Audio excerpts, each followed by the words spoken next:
Jessika Kalaher was 27 years old, living in Austin, Texas, building the kind of life that looked busy but steady. After graduating from Texas State University, she kept moving forward without slowing down. She worked 2 jobs, one at a local grocery store and another as a substitute teacher. While pushing toward a master's degree, she was saving what she could, trying to clear student loan debt, and still making time for friends and family. The pace was heavy, but she carried it like it would all pay off soon. On Labor Day, September 7, 2009, Jessika spent the day with her cousin and best friend Melanie, along with a small group of friends. The Texas heat was brutal, so they stayed close to water, swimming in a pool and grilling food in the sun. For hours, it felt like a simple holiday. Later, they went out to a restaurant. Jessika knew she had work the next day, and she was trying to save money. She planned to drive people home, so she limited herself to only a couple of drinks. After the restaurant closed, the group went to a bar to play pool. It was late, the night stretching past what Jessika normally would have allowed herself. Just after midnight, they finally left. Jessika started dropping everyone off one by one. At around 1:30 a.m., Melanie was the last person still in the car. She asked Jessika to stay over for the night, thinking it would be easier than driving home at that hour. Jessika declined. She wanted to wake up fresh for work. She also needed to pick up dog food and check on her pets. She hugged Melanie goodbye and drove toward a local Walmart. A few hours later, morning began for everyone else. Calls were made, schedules started, and Jessika didn't show up. Melanie's phone rang. It was one of Jessica's colleagues. Jessika was a no-show. That alone felt wrong. Jessika wasn't the kind of person who disappeared without a word. She wasn't even the kind of person who called in sick casually. Melanie started calling others, trying to find a simple explanation. But with each person saying they hadn't heard from Jessika, the feeling in Melanie's chest tightened into something colder. Jessika shared an apartment with Melanie's brother, John. John was a police officer. He had started his shift at 5:30 a.m. and hadn't seen Jessika that morning. He assumed they had just missed each other, that she was asleep when he left. But after hearing she hadn't shown up for work, he drove home to check. When he walked in, one of Jessica's dogs came to him distressed.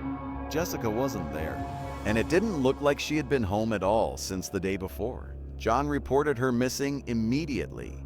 Her phone was tracked, and the signal pointed to an area near the intersection of US Highway 183 and Walton Way in Cedar Park. It wasn't isolated.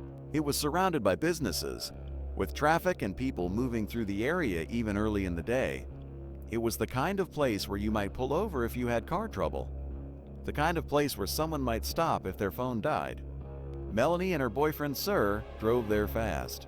They spotted Jessica's white Kia parked neatly outside a Little Caesars. It looked ordinary at first, parked like someone had run inside and planned to be right back. But the moment they stepped closer, something felt off. Even with the windows rolled up, the smell coming from the car was overwhelming. The temperature outside was already around 90 degrees, and heat pressed down on the parking lot like a weight. Jessika was inside the car, slumped in the driver's seat. The seat was pushed far back, farther than it should have been. She wasn't moving. Melanie could see mess inside the car, something that looked like feces.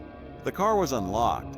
When they opened the door, the smell hit harder, thick, and unbearable. Melanie reached in and touched Jessica's head, trying to wake her. Jessika didn't respond. Her skin was red with sunburn. There were marks on her body. Her hair was damp with sweat. Sir called 911. By the time the truth was clear, there was no waking her up. Jessika Kalaher had been murdered. There was a ligature mark across her neck. Small hemorrhages were visible around her eyes, face, and neck. Her body was covered in bruises and scratches. She had been raped. She had been strangled twice, once with some sort of cloth, and again by someone's hands. The marks on her neck showed she had fought back, clawing at the pressure around her throat. Many of the scratches on her neck were from her own nails. Her wallet, cards, and car keys were missing. Her phone was taken for examination. The location made the crime feel impossible.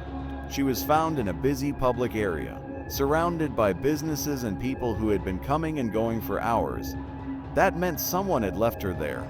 Someone had walked away while the day continued around them. People nearby were interviewed. A worker in the area described seeing Jessika earlier that morning alive. Jessika had been inside her car naked, moving strangely, as if she was trying to put her bathing suit on. Later, she was seen again wearing a white dress. Another time, she was outside the car playing with her hair. And then again, she was in the car, talking to herself and making odd hand gestures. Others who saw her described the same thing. Confused, lethargic, not like herself. No one spoke to her. No one called for help. The next time anyone saw Jessika, she was dead. The first question was obvious. If Jessika didn't drink much, and if she didn't use drugs, why was she acting that way? Toxicology results made the situation even stranger. There were no signs of drugs, alcohol, or medication in her system. In the back of her car was a huge bag of dog food. Melanie had told people Jessika planned to buy dog food on the way home. That meant the dog food had been purchased that morning, exactly as Jessika had said. Across the road from where her car was found was a 24-hour Walmart. Cameras there became the next thread to pull. On surveillance footage, Jessika pulled into Walmart around 1:45 a.m. She entered the store alone. She was wearing a white dress and a red baseball cap, carrying a bag over her shoulder. Inside the store, she looked normal. She walked steadily. She wasn't stumbling. She didn't appear confused. She didn't stop to talk to anyone. She went straight to the dog food, then to check out and left. For most of that time, no one seemed to be watching her, but as she headed out, everything changed. A tall man in a brown shirt and a baseball cap appeared behind her, following closely.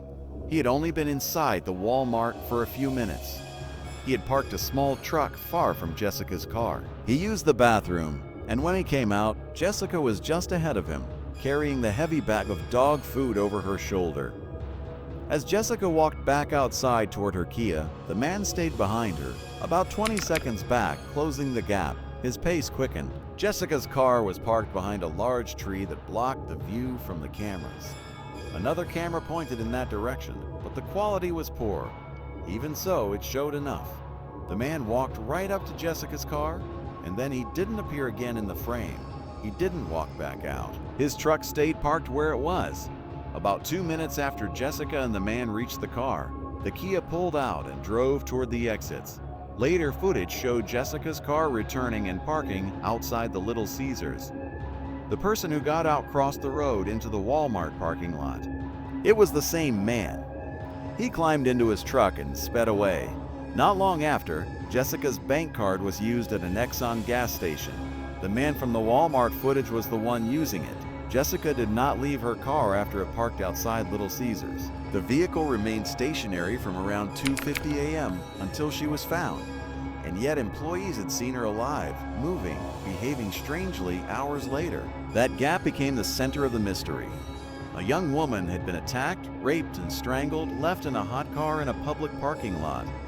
She had been seen alive afterward, but not in control of herself. Then she died. The truck in the footage became the key lead. A public alert went out for the red pickup. Days passed. Jessika's funeral was held. Her family saw the marks around her neck clearly then, in a way that made the loss even sharper. Then the call came. A woman named Leslie contacted authorities, identifying the truck and the man who drove it. The man was 37-year-old Crispin Harrell. Leslie said her fiancé was best friends with him. She explained that a few hours before Jessika was found, Crispin had been supposed to come by their apartment to drop off money he owed. He never showed. That was unusual. And after seeing the alert for the truck, she couldn't shake the feeling that something was wrong.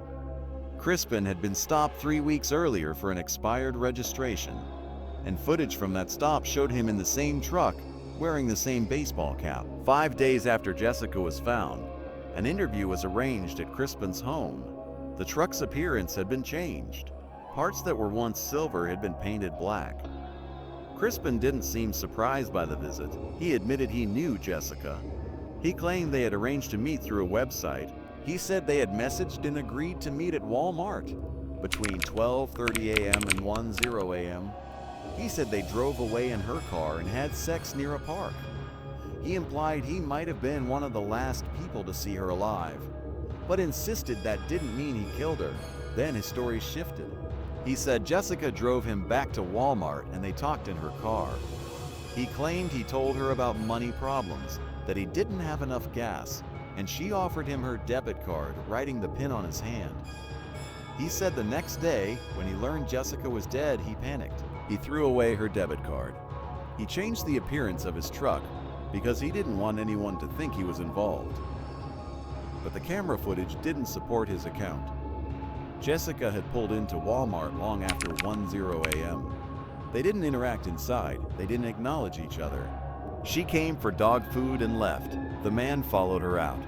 Jessica's friends said she made no mention of meeting someone. If she had planned to meet a stranger late at night, she would have told someone. That was who she was, open, careful, and aware. A detailed examination of computers and phones showed there had never been any conversation between Jessika and Crispin. No messages, no contact, and Jessika had not visited the website he described. What stood out was what Crispin did afterward. In the hours after Jessika was found, he searched her name and looked up images and articles about her. Crispin's account ended the moment the footage was mentioned directly. He asked for a lawyer and stopped speaking. Even with everything pointing toward him, a problem remained. The timeline didn't fit cleanly. Jessica's car stayed parked for hours. Witnesses saw her alive after Crispin was seen leaving the area. No one else was seen approaching the car. Yet Jessika ended up dead. In the beginning, there still wasn't enough evidence to charge Crispin with murder, but there was enough to charge him with tampering with evidence. In May 2010, he pleaded guilty and was sentenced to 10 years. Jessica's murder case stayed open. Years went by, and the same details were examined again and again until one concept began to explain what had looked impossible: delayed death due to strangulation. The idea was that strangulation did not always lead to immediate death. A person could be strangled, lose oxygen to the brain, suffer damage, and still remain alive for hours even while their body was failing. It could be slow, drawn out, fatal long after the attacker walked away. This finally connected the strange pieces: Jessica's behavior, the confusion, the inability to seek help, the feces inside the car, the way she appeared alive but not truly present. She had been strangled twice, enough that her attacker believed she was dead, but she wasn't. She was left in a hot car for hours, brain injured, unable to understand where she was or what had happened, unable to call anyone, unable to leave, while the heat rose around her. By the time she was found, the outcome had already been decided. With that understanding, the charge changed. In May 2013, Crispin Harrell was indicted for capital murder. He pleaded not guilty. The case went forward, built on the footage, the timeline, and the medical explanation for why Jessika remained alive after the assault. There was no DNA linking Crispin to Jessika, but heat and time worked against evidence. In extreme heat and humidity, DNA can break down faster, and the scene had been exposed for hours. The first trial ended in a mistrial after accusations of withheld evidence. Years later, the case returned to court. In spring 2018, nearly 10 years after Jessika was killed, Crispin Harrell stood trial again. The contradictions in his story were laid bare. The driver's seat in Jessica's car had been pushed far back, far enough that Jessica's feet would not have reached the pedals. Surveillance did not show the car leaving the way he described. Jessica's car keys were never found. The footage remained the center of the case. Jessica's calm movements inside Walmart, the man appearing behind her, the 2 minutes hidden behind the tree, the car pulling out, the return to the parking lot, the man walking away, the debit card being used. This time, the outcome did not break apart. Crispin Harrell was found guilty of capital murder. Because the death penalty was not sought, he was sentenced automatically to life in prison without the possibility of parole. In 2020, he appealed his conviction.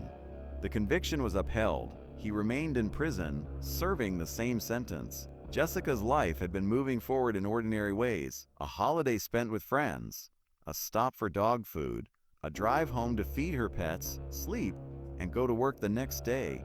She had plans, she had momentum. She was close to finishing what she started, and in the space of one early morning, it was all taken away. Melanie carried the image of that parking lot for years: the smell, the heat, And the moment she opened the car door and understood instantly that the person she loved was already gone, Jessika Kalaher never made it home.